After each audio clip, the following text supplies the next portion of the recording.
güzel bir sinirli, güzel, hele güzel bir şans versin ki siz özünüz gösterin. Sanatla diye bir kurtlara diye de özünüze bu alacağınız təqaüd özünüzü hoş vermişsiniz. Təhsil işçilərinin rifahı mənim işimin, fəaliyyətimin önündə duran məsələdir və bunu həqiqətən sözdə yox, əməldə də bir növ. Biz ona bir daha təşəkkür edirik ki, yerli komitə sədrlərini o qədər gözəl seçib ki, biz məmnunuq və hər birimiz məmnunuq.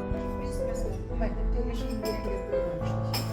Şükür ki, bugün də gördük, yaşadıq. Gözlerimi dikkat ve gayrıya göre de Realitası Şubesi'nin rehberliğine en çok başlayan tesadüf size alan büyük minnettarlarınızı bildiriyorum.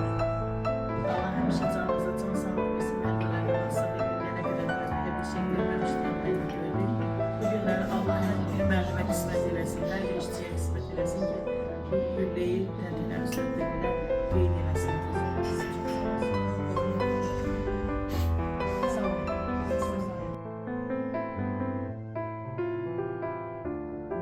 Elbir xanım işləri tədbirə layiq. Bu vəzifəyə gələn gündən mənim öz qiymətim. Bizim can sağlığı, təhlükəsizliklər, can sağlığı.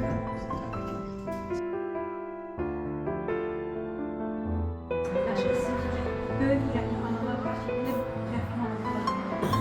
Və biz rəhmə olanlara görə bu günləri xoşbəxt bir vətəndaşlar kimi yaşayır, gözəl elərsiniz. Allah siz var olsun, yaxşı ki varsınız. Sizlə gəlib belə çalışmış olsaq, deməli, biz cəmiyyətdə dəyərli insanlar olmuşuq, fərqli hörmətli insanlar olmuşuq. Sonra pensiya çıxanlar can sağlığından alsınlar. Mən ancaq deyirəm sizə, özünə görə də uşaqlara da kömək edin.